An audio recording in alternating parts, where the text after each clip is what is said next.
how have you got the balance there, Paul, with the branding on the show, and how important is it to the show, and how do you get a balance?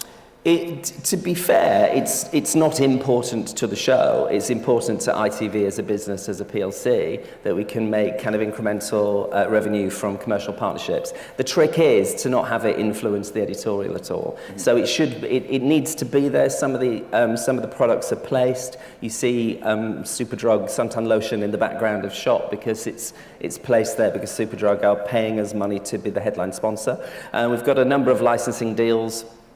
We had a Ministry of Sound album was released that went to #1. We also had the Ministry of Sound Party in the Garden, which we've had for a couple of years as well. That's another example of it feeling relevant. The products that we allow Love Island to endorse are all hand-picked. There's certain products that we wouldn't want because we don't feel like they're necessarily targeted at the Love Island audience or aspirational enough. But the partnerships that we had this year, I think there was 11 of them altogether, ranged from, as I say, Superdrug through to Misguided, that were our fashion partner. The Islanders wore some of the clothes that Misguided have available. If you were on the app, you could make an in-app purchase if you liked something that one of the guys or girls was wearing, and that proved really successful. And yeah, the trick is it's there and it's all around. It exists more in social, in those other spaces. It ought not to influence what we're doing on television with the actual show, and I don't think it did. I think it's a really good example, actually, of having a lot of young brands attached to a TV show without it looking like they're constantly flogging something. Absolutely. And on the digital side of things, Chris, how did because I'm guessing now you have brands lining up to get involved with Love Island. Yeah, but you know what, we have a really long lead time, and it's back and forth with our commercial team, with the brand themselves, with the advertising agencies. You know, we will start all of that work soon enough for next year, and because like Paul said, it has to be spot on. If there's something that doesn't feel right and it doesn't feel as though it fits Love Island, and it feels overly commercial or just the wrong tone, then it's not right and we won't do it. So the brands might be lining up, but it doesn't necessarily mean we'll take every single one. We'll absolutely be selective about what we pick, and we'll work with them for months and months and months to get it right and make sure that it's something that the audience want. And I think what we did this year was almost create a lifestyle for the superfans. So you could just watch the TV show if you wanted to at 9 o'clock, or if you were a superfan, you could go into Primark and you could buy the t-shirts. You could go in the app and buy your personalised water bottles that were here today. You could download the game, which was brand new this year, and that was essentially you become an Islander and you get your own character, and every day there's new scenarios and there's recouplings and there's dump-ins, just like there is in the main villa. And I saw a tweet, and it was from a viewer, but essentially saying that, something like, I've got the water bottle, I've got the t-shirt, I play the game every day, I check the app at least 4 times, me and all my colleagues gather around my desk to watch the first look every day, and it said Love Island is just so much more than a TV show, it's my religion. I was like, that's brilliant, we've done our job. It's a religion. There you go, if you want a successful show, just make it a religion. Yes. And I mean, the water bottles are a perfect example of how things just take off with the fan base. Because have we got the facts? How many of these 207? 270,000. 2,000, I think. 270,000. Good for the environment. No more single-use plastic. Get yourself a water bottle. There you go, and then you can bless yourself with the water afterwards. Let's talk about making the show, I think, because that's why we're all here. Let's get down to the nitty-gritty. How would you make it, Angela? I don't. No. 200 people work their butts off day in, day out, including you, in 37-degree heat in Mallorca during the months of May and June and July, because obviously what you see on telly is June, July, but clearly the team start a bit before. And the working conditions are kind of hilarious. You can see some clips of it. So the team where the production is are based in an old concrete factory called Charlie's. Why is it called Charlie's? I don't know. I don't know either. Anyway, we all call it Charlie. It's just more nicer than shithole. We all call it Charlie, and it is an old concrete factory, so when we're not there, that's what it looks like. Then we have to go in, build porta cabins, everything, and we go in there, and then there's a gallery by the villa where the constant monitoring through the cameras is happening every single day. And Paul, for staff in that show, how important are your people on the floor for you, and how involved are you in the staff and The crew is Angela's gig. Angela's the head of the department within ITV Studios that makes it, and she's got 3 brilliant executive producers that have been working, and you know them very well, on Love Island. The trick is with these shows is you need expertise and experience. And we've got the best, I think, the best show of its kind on television because we've got the best people working on it.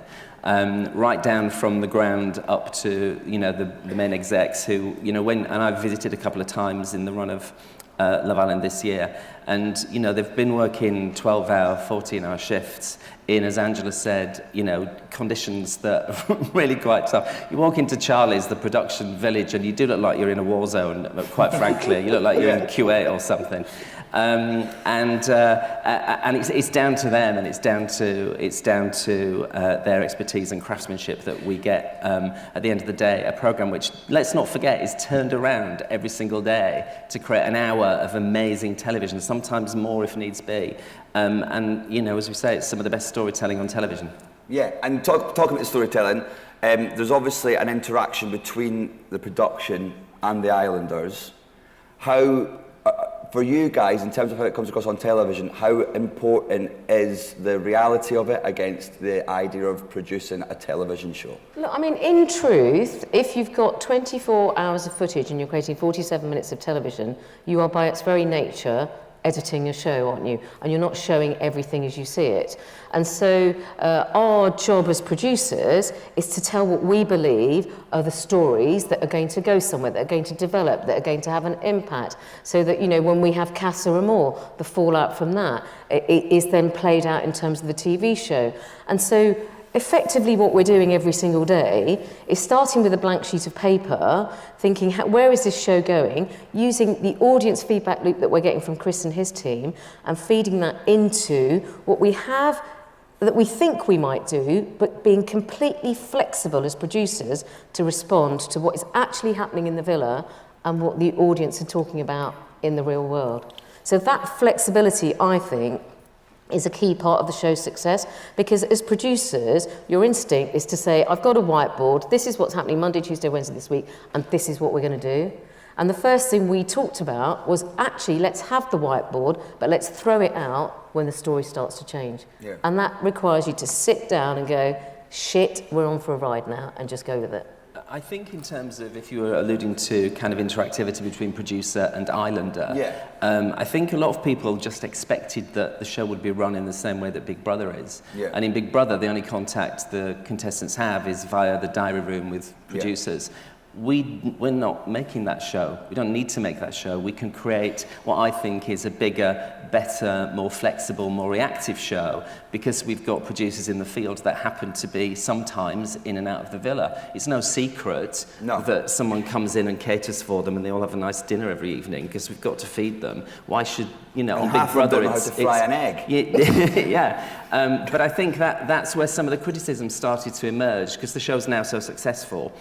People are looking to create stories around Love Island. So the summer was full of, you know, fakery comments and all the rest of it. It's not fakery at all. It's just the hand of a producer to create the show that people are enjoying, and seemingly enjoying in droves.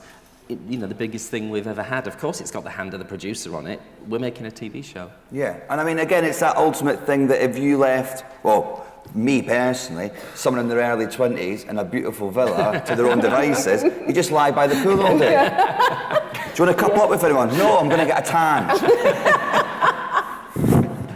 And so, Chris, with that interaction with we talked about the producers and the Islanders, how would you say your job helps with the audience's interaction with the Islanders? How much of your stuff is fed back to the team, and how much of it is just it's good to have the knowledge, it's a good soundboard for what the fans are like? Do you know what? Most stuff is fed back, like positive or negative. We will see what people are saying, and we will absolutely feed it back to the producers. And like you said, it's a great exec producer team. They are so on board with all, because there's the main production team, but then you've also got the digital team, the press team, marketing, and everyone's over there and everyone's involved. So the feedback loop is constant, you know, whether that is a report after every show that looks at what people were saying in the app, because we run opinion polls in the app. So is it gauging public opinion that way, or is it looking at what the majority of people were saying on Twitter, who was trending, whether it was for good or bad reasons, passing all of that on? It just happens on a daily basis because we're all there together, and there's not like a strict way of it happening every single day. It's just constant and it's always happening. Yeah, a really good example of that was the last series with Muggy Mike, wasn't it? Yeah. And we, as the producers, were thinking, should he go back in, should he not? And we actually put it to the audience, and the audience gave us permission to put him back in. Yeah. How one of the things we want to talk about is how do you keep the show fresh? And actually, I think one of the great things we do is how malleable the show is. So in terms of the voting process and all that, how important is that to you, the idea that you can just go, well, we'll just have a vote if Muggy Mike comes back or not? And how conscious is that, and how... I think viewer interaction is absolutely critical to the show's success. And so giving viewers the chance to impact and influence the editorial is really important. I think we don't have a strict evening or night when someone is dumped from the island. We did actually in the first series, yeah, didn't we? it's evolved and from literally that, we yeah. just went, oh my God, the show stops every Thursday night because people are going to go. And the first thing we did in the second series was go, let's not do that. Let's keep the show as unpredictable and as flexible as possible so nobody knows what's going to happen. So hence the flak attack. And so hence when, Caroline tweets a picture of herself on her way to Mallorca, everybody knows shit is going down. Yeah. And that unpredictability really helps the narrative of the show, but equally it helps the viewer engagement because nobody ever knows what's about to happen. The flak has hit the fan. When we done that, do you remember on the Thursday, so if people haven't seen series 1, there was a sort of a live dumping every Thursday. And the horrible thing for me was, remember I done like 3 minutes of stand-up, but the problem was, the first 2 weeks, we piped in kids from Magaluf, Oh, yeah. who hadn't been in the UK, so hadn't watched the show, and didn't even know Love Island was a thing. So they all came to this Love Island party. That's right. We then sat them in front of a camera, gave them a warm San Miguel, and went, shut up, look that way. Then I had to walk out in front of 18-year-olds bored and then go, oh, what's that Chris like? And they're like, we don't know who that is. And look where we are now. Look now, here we are, in front of a load of people who don't know who I am. Yeah, so as well as the changing in the sort of the format and stuff, what other things have you guys put in place to keep Love Island fresh? Well, I mean, obviously there's been a few digital innovations which Chris can talk about. Yeah, I think the big one for us was probably the podcast. Yeah. So we will all, however successful a series is for us, and obviously last series was massive, this as in the one before this one, series 3, was massive for us digitally, but we still obviously do a massive review and performance analysis. And one thing that we did notice is we didn't really have any new content first thing in the morning. And as you might expect, people are waking up, they're checking the Love Island social media feeds, they're on our Facebook, they're on our Twitter. We saw massive spikes in the app traffic every single morning, and we didn't have any new content for them. So we could say, oh, have a look at this video from last night, wasn't it a good moment of the show? But there was nothing new and nothing fresh. Yeah. And then I had the idea for the podcast last year, but it just didn't happen for whatever reason. And then when we were looking at this, we were thinking, how do we tap into people waking up and that morning commute? You've got so many Love Island fans just on a bus on their way to work or walking to school or whatever. How do we tap into that commute? And the podcast was the perfect solution for that. So that was brand new. It was going to be a risk because all of our research showed that podcasts are traditionally a little bit older skewing in terms of audience, and a bit more male focused than what the Love Island audience is. But we thought if we nailed the editorial of the podcast, and then also where it was going as well, because I think there was a bit of an education piece that needed doing in terms of what a podcast is for certain people. So we had, Ken was one of our presenters who was brilliant. And also the podcast taught Ken what a podcast is. Exactly, yeah. So Ken didn't know what a podcast was, but I think that's really interesting.